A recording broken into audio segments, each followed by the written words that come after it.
A homemade helium mylar balloon believed to be carrying a 6-year-old boy. I am the living man. Yes, my mother twitted my temples!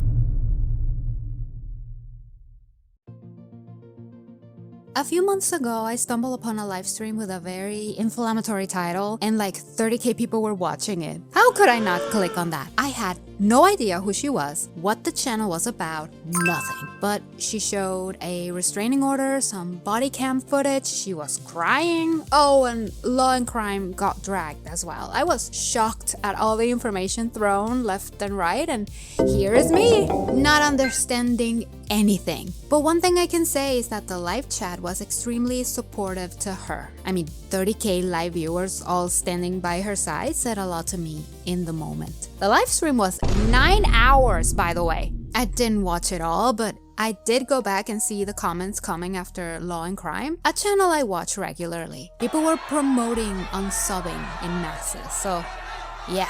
Color me surprised after a few weeks or even a month passed by and a bunch of videos started to pop up on my feed about how this lady was a liar and was manipulating the situation. So in this video, we're gonna try and understand what the f is happening with this woman. But before we continue, if you like digging into bizarre beliefs, hoaxes, controversies, and overall entitled people ruining their lives, hit subscribe. We do this every week.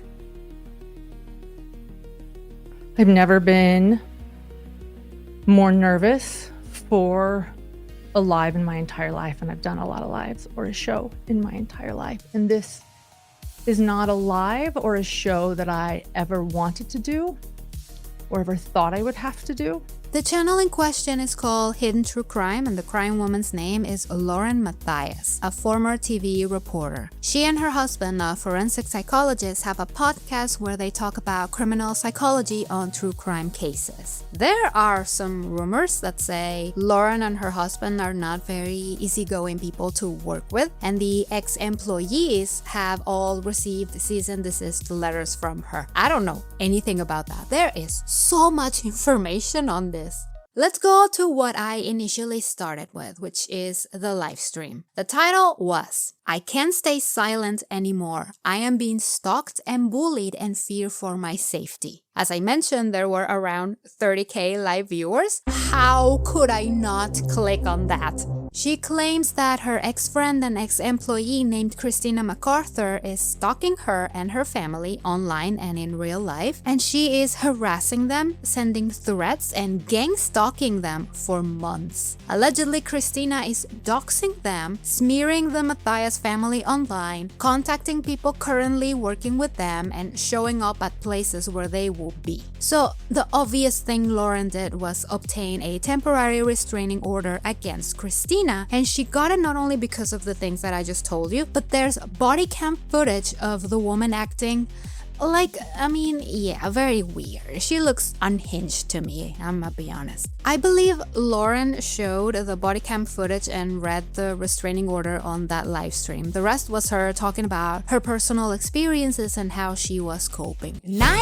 hours though, damn.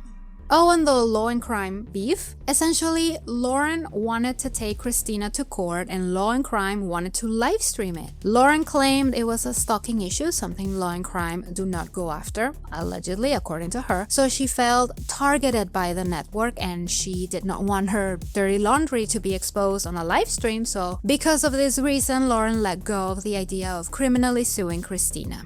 Something I understand from her, not wanting to expose her family to a bunch of people gawking at the case. Yeah, but I have seen plenty of stalking videos from the Law and Crime channel, so the statement makes no sense. Not to mention she has a true crime channel, so it's basically their lane as well, you know? Initially, people were on her side 100%. To be fair, that body cam footage looked really bad. Long story short, you're being served with a protective order. Okay. So you're not allowed to come within 500 feet of the respondent. You're not allowed to go to the convention. You can stay at the hotel, but you cannot go to the convention or 500 feet. Question. I had these tickets booked since last June. If you violated the judge's order, we will arrest you and you have to go to jail. We don't have a choice about that. No, that's fine. I'm just asking questions. I know you're doing your job. 100%. I'm not crying because, It's just a lot. I play a freeze. Okay, so I understand you're doing your job. Can I ask questions? Yes. About it? Here's a copy of it for you.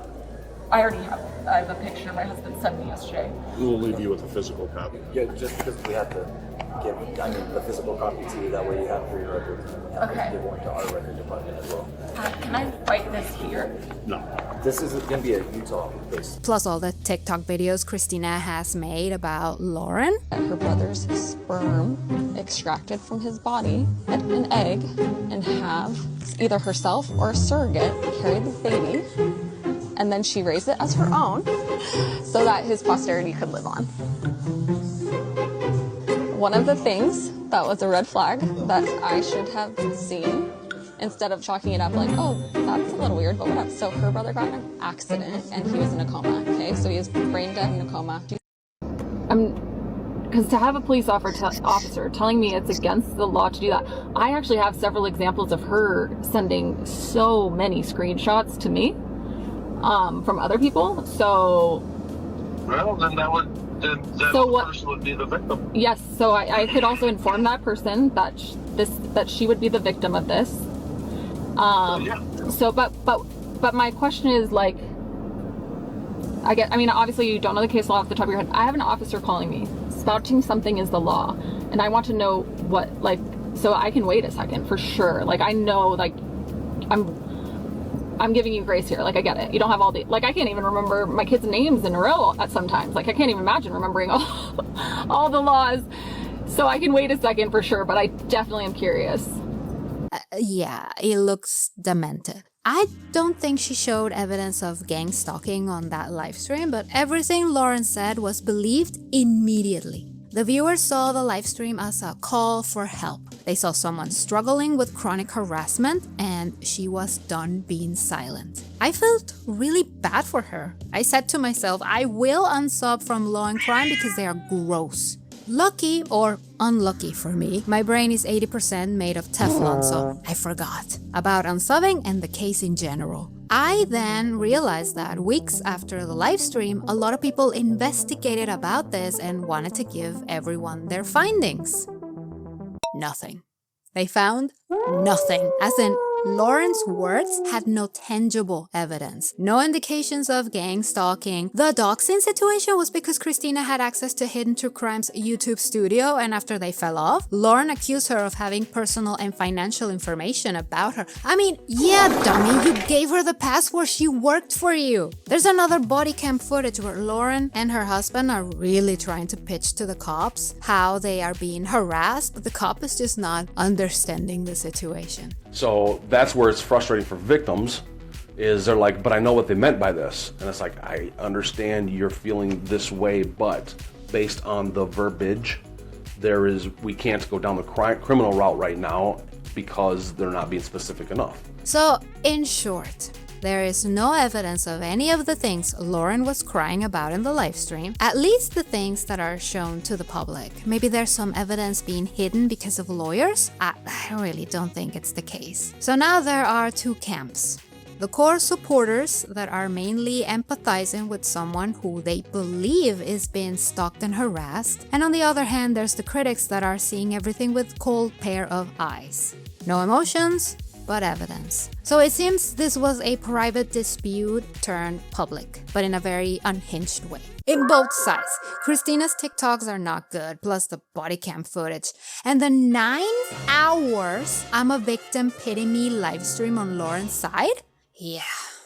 I'm still in odds with this. There's so much more information about this case, like Lauren allegedly speaking ill of crime victims, mocking them, and how she treats her staff, how she maybe used Law and Crime as a scapegoat, you know, without any evidence. She has no case, but to still play the victim, she needs a bad guy. Law and Crime are the only reasons Lauren is not suing Christina. Very convenient. The whole situation was a petty friendship that fell apart, and Lauren exploded it out of proportion. She sent my friend, let's call her friend A cease and desist, and then walked right up to her to start talking.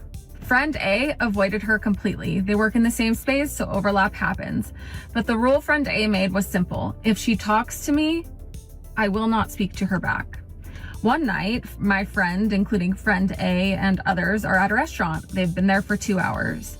As they're about to wrap up their dinner and leave, ex-friend walks in and sits by the door with her assistant. It's a choose your own seating restaurant, and she chose to sit by the exit. A friend of mine, let's call her friend B, walks out of the bathroom and sees ex-friend and says to her, "Do not talk to friend A. You sent her a cease and desist, full of lies, by the way, and she does not want to talk to you." Friend B then walks away. Of course, ex-friend is like, "Oh, she can fight her own battles." Well, duh, she can fight her own battles, but you sent her freaking cease and desist full of untrue claims. So you're making others fight her battle, okay? Okay. Hours later, my ex-friend goes to the police claiming my friends were stalking her, even though my friends had been at that restaurant first. For multiple hours had been at that restaurant first. It's like calling 911 on someone for being in the same room you just walked into. That's how unhinged this ex-friend is. This is a mess made by grown adults. How embarrassing. What do you think? Leave me your thoughts in the comments. If you like the video, give it a like or a dislike, it's okay. And subscribe, it's completely free. I hope you had a wonderful day, and I will see you the next one. Stay safe.